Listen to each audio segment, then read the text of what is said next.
Inilah kisah tentang kebaikan yang kembali dalam wujud yang tak terduga.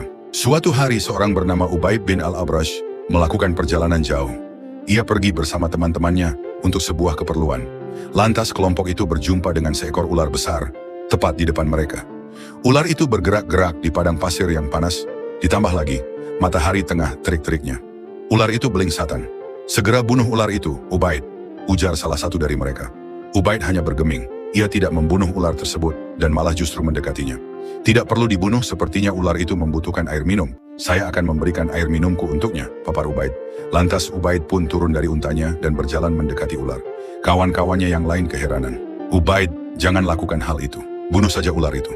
"Jika engkau tidak mau, kami yang akan melakukannya," teriak temannya. Ubaid berpaling ke temannya. "Sudah, tenang saja kalian.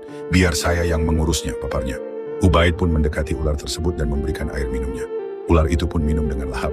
Sisa air minumnya pun disiramkan ke kepala ular tersebut. Ular itu lantas pergi dan menjauh dari Ubaid dan kawan-kawannya. Ubaid dan teman-temannya pun melanjutkan perjalanan. Hari demi hari dilalui dan mereka ternyata tersesat di jalanan. Tidak tahu arah, Ubaid dan teman-temannya putus asa. Sejauh mata memandang hanyalah padang pasir. Tiba-tiba, dalam sebuah kegelapan ia mendengar desis sesuatu. Lantas ada sebuah perkataan yang ia dengar dengan jelas. "Wahai si pemilik unta yang tidak tahu harus kemana. Saat tak ada yang bisa menunjukkan jalan kepadanya, ini adalah unta kami. Ambillah dan tunggangilah. Biarkan ia berjalan di sisimu ketika malam berlalu. Ketika cahaya subuh mulai muncul dan matahari mulai bersinar, lepaskanlah kembali unta itu," ujar suara itu. Lantas Ubaid pun menoleh. Ada unta di sampingnya. Lantas ia menaikinya dan untanya berada di sisinya. Kawan-kawannya itu pun saling bertanya, dari mana datangnya unta itu?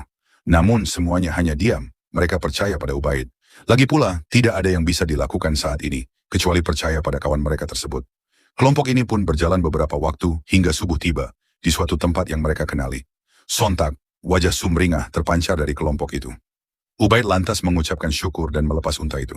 Lalu Ubaid pun berucap, "Wahai pemilik unta, kau telah menyelamatkan kami dari bahaya di gurun, di mana orang-orang kehilangan petunjuk pada malam harinya. Maukah kau menerangkan kepada kami, siapakah engkau yang menolong kami?"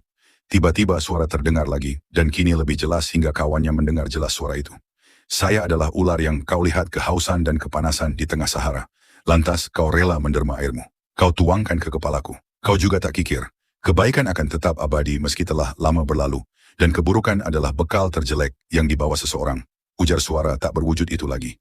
Lantas suara itu menghilang. Ubaid dan kelompok itu menengadahkan tangan ke langit sebagai bentuk doa dan rasa syukur kepada Allah.